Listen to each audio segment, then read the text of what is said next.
जी, क्या हाल चाल। तो हाल चाल तुम्हारे मुझे पता है कैसे ही है, क्योंकि फिजिक्स का पेपर है 3-4 दिन के बाद। और तुमने इतना ज़्यादा र्यूमर सुने हुए हैं ना फिजिक्स पेपर के रिलेटेड, मतलब कि बहुत मुश्किल पेपर आएगा। पता नहीं जेई एडवांस लेवल का आ जाएगा या जेई मेंस लेवल का आ जाएगा। हाँ, मेंस लेवल का आएगा पर एडवांस लेवल का नहीं। तो ये जो स्ट्रेटजी मैं तुम्हें बताऊँ, इसको तुम मतलब स्ट्रेटजी समझो ही नहीं। ये तुम्हारा लाइफ नहीं, फिजिक्स सेवियर। ये वीडियो तुम्हारे लिए फिजिक्स का सेवियर बन के रहेगी। अब तुम लोगों में से काफ़ी बच्चे बहुत ज़्यादा कंफ्यूज होंगे कि भैया क्या पढ़ें, क्या करें, क्या करें।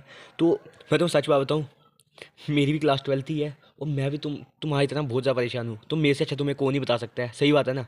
तुम खुद बताओ।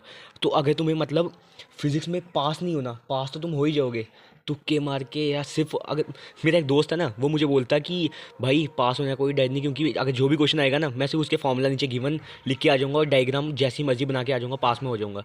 हाँ, हो सकता है। पर अगर तुम्हें भी 70 में से 50 स्कोर करना है ना, 50+ स्कोर करना है, मुश्किल है मैं मानता हूँ। पर अगर तुमने ये 3-4 दिन बस फॉलो कर दी ना ये चीज़, तो मैं गारंटी देके कहता हूँ तुम लोग बेस्ट से बेस्ट स्कोर कर पाओगे। सबसे पहली चीज़ मैं तुम्हें मतलब लिखूंगा नहीं, दिखाता हूँ सीधा। ये देखो, ये देखो, ये देखो। गाइस, ये कोई मेरी महीने की मेहनत नहीं है। ये देखो, ये अभी सिर्फ मैं तुम्हें कहता हूँ सिर्फ 2 दिन हुए हैं। तो सबसे जो मेन चीज़ है, तुम भी नोट कर सकते हो उसको, न्यूमेरिकल प्रैक्टिस। गाइस, इसके बिना कुछ नहीं हो सकता। तुम मानोगे, मैं पीडब्ल्यू के परिश्रम बैच में था, तो मैं वहाँ से लगातार पढ़े जा रहा हूँ दिसंबर जनवरी तक। लगातार क्लासेस में बताया, नवंबर को मेरे ख्याल से लास्ट क्लास ख़त्म हो गई मैथ्स की। फिजिक्स तो मेरी सितंबर में ख़त्म हो गई थी। पर मैंने सबसे बड़ी जो गलती की, न्यूमेरिकल प्रैक्टिस नहीं की। तो अब मैं सारे कॉन्सेप्ट भूल चुका हूँ। मैंने कॉन्सेप्ट तो पढ़ लिए, मैं उनको अप्लाई करना नहीं आता। मुझे फॉर्मूला याद कर लिए पर अप्लाई करना नहीं आता।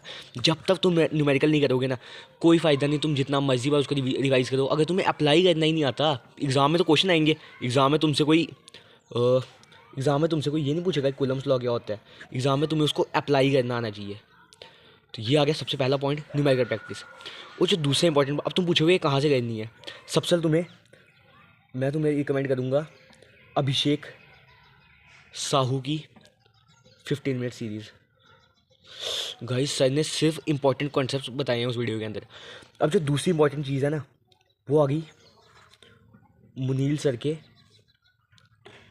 PYQs। इससे तो मतलब बेस्ट और कुछ हो नहीं सकता। जो मैं फॉलो कर रहा हूँ, मैं तुम्हें वही चीज़ बताऊंगा बिल्कुल। और अगर तुम मतलब तुम्हारी 12th स्टार्ट होने वाली है ना, तो ये चीज़ भाई मेरी ध्यान रखना। ये चीज़ जो है ना, ये मैंने खुद एक्सपीरियंस की, और मैं कसम खाए कहता हूँ कि इससे बेस्ट तुम्हें कोई कुछ नहीं बता सकता। ये सबसे बेस्ट चीज़ है। कोई स्ट्रैटेजी नहीं है, कुछ नहीं है, बस रियल लाइफ का एग्जांपल है जो मेरे साथ हुआ है। तुम्हें ना स्टार्टिंग से अब पता क्या है।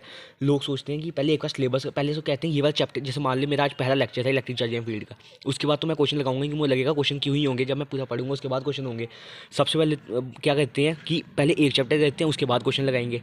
फिर एक चैप्टर हो जाता है, फिर अचानक दूसरे चैप्टर की क्लासेस शुरू हो जाती हैं। फिर कहते हैं यार दूसरे चैप्टर की क्लास क्या करेंगे, एक काम करते हैं पूरा सिलेबस खत्म हो देते हैं, उसके बाद आराम से क्वेश्चन लगाएंगे वन शॉट देख के। वो ऐसे पूरा साल, एक ईयर कैसे निकल जाता है कोई पता नहीं चलता। पूरा साल कैसे निकल जाता है कोई पता नहीं चलता। तो जो बेसिक सेकंड चीज़ है, PYQs। मुनील सर के हॉट टॉपिक पे PYQ है, 1 घंटे की वीडियो है ऑप्टिक्स की। ये जो है ना, ये मैंने ऑप्टिक्स से की है। पहले मैंने वीडियो देखी, साथ में प्रैक्टिस की, उसके बाद वापस प्रैक्टिस करूँगा, वापस प्रैक्टिस करूँगा। तो एक वो कर लो।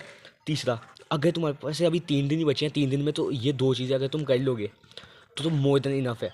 तीसरी चीज़, डेरिवेशंस।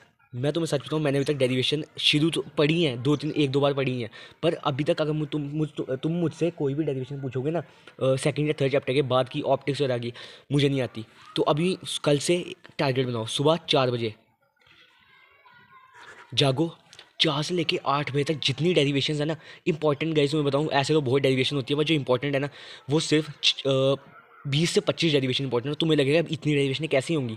अगर तुम कल सिर्फ 6 डेरिवेशन कल करोगे ना, खुद लिख के, अगर 4 घंटे में तुम लोग 25 डेरिवेशन आराम से कर सकते हो। तुम्हें रट जाएंगी बिल्कुल। रटना नहीं है, अब मैं तुम्हें कहूँगा समझो, पता तुम्हारे पास समझने का टाइम बिल्कुल नहीं है। तो अगर तुम 3 से 4 बार एक डेरिवेशन को लिखोगे ना अपने हाथ से, तो भी हो जाएगा। तो ये 3 चीज़ें लाइफ सेवियर है। और सबसे इंपॉर्टेंट इसमें जो पॉइंट है ना, जो सबसे इंपॉर्टेंट जो मैं तो रिकमेंड करूँगा, न्यूमेरिकल प्रैक्टिस। गाइस, अब कोई फ़ायदा नहीं रिवीजन करने का, मैं अपनी शॉर्ट्स में तुम्हें बता चुका हूँ ये। तो ये लाइफ सेवियर वीडियो है 3 दिन के लिए।